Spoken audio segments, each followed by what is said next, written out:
all over the place, Christians get together and they share prayer requests, right?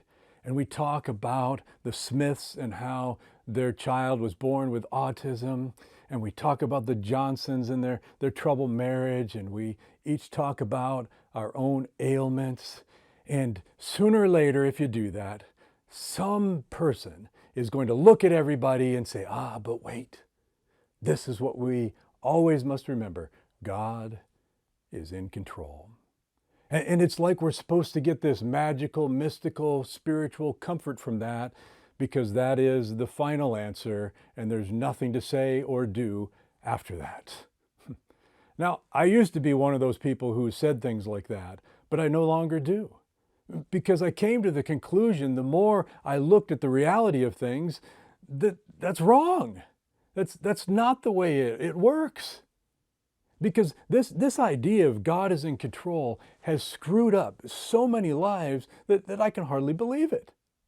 I mean, all kinds of women stay in abusive relationships because of that type of thinking. God is in control. So if my husband should stop hitting me, then God should be the one who does it. And I shouldn't just leave him. No, that's God's responsibility. People actually think this kind of stuff. I've known of people who were put in a position of power and they didn't do anything about the evil that was underneath them, and evil people, jerks, that type of thing, because God's in control. I'm not supposed to do something about it. Maybe God just wants me to endure. And this concept of God is in control, it's a wrong concept that gives us this false security and false comfort and leads us to do nothing about the evil that's around us. And I think we need to get a proper view of this, or at least a better view of this. And if that happens, we will actually get up and we will start to do something. Because the sovereignty of God, it means that God rules, right? That God is the ultimate ruler of everything. It doesn't mean that he controls everything. It doesn't mean that he dictates everything, and we can't take one or two verses over here and then make that, see, that's what he does everywhere, because that's not the story of the Bible. And you see, one of the problems with thinking that God is in control is that if you really believe he's in control of everything, then sooner or later, then you realize he's to blame for everything, and that everything that happens must be his will. And you'll get mad at him. That's what happened to me a number of years ago. We were in our small group and we were talking about things, and I was looking at how the world is so messed up and how Christianity is just as messed up. And it seems like Christianity often just screws the world up even more. And I was so mad.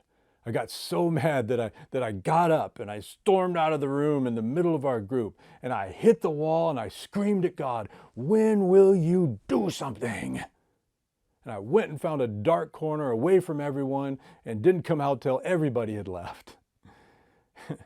Because my concept of God's rule was wrong.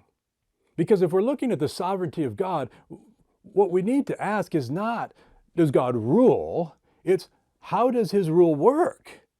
And how is the ruling done underneath him? Because nobody who is a ruler is in control of everything. They always set up a system of government. They always set up people, things underneath them. And thankfully one day I read or listened to something from Bill Johnson, and he gave this verse, and it was just, wow. It's like the lights turned on in my life. Psalm 115:16, that says, "The highest heavens belong to the Lord, but the earth he has given to mankind." And that blew my mind away. And then after it blew it away, it allowed me to put the pieces together in a better way. Because suddenly I realized God isn't in control on this earth. That's not the way he designed it. He designed it so that we would be in control on this earth.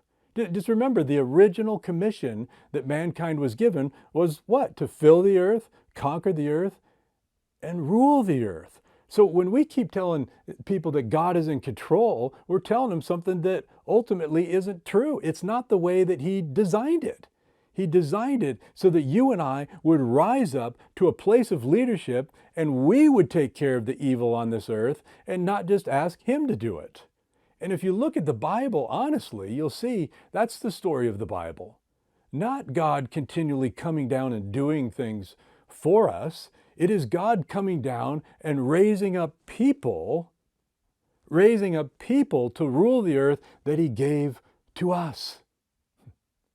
In the most famous prayer that I know of, do you remember that?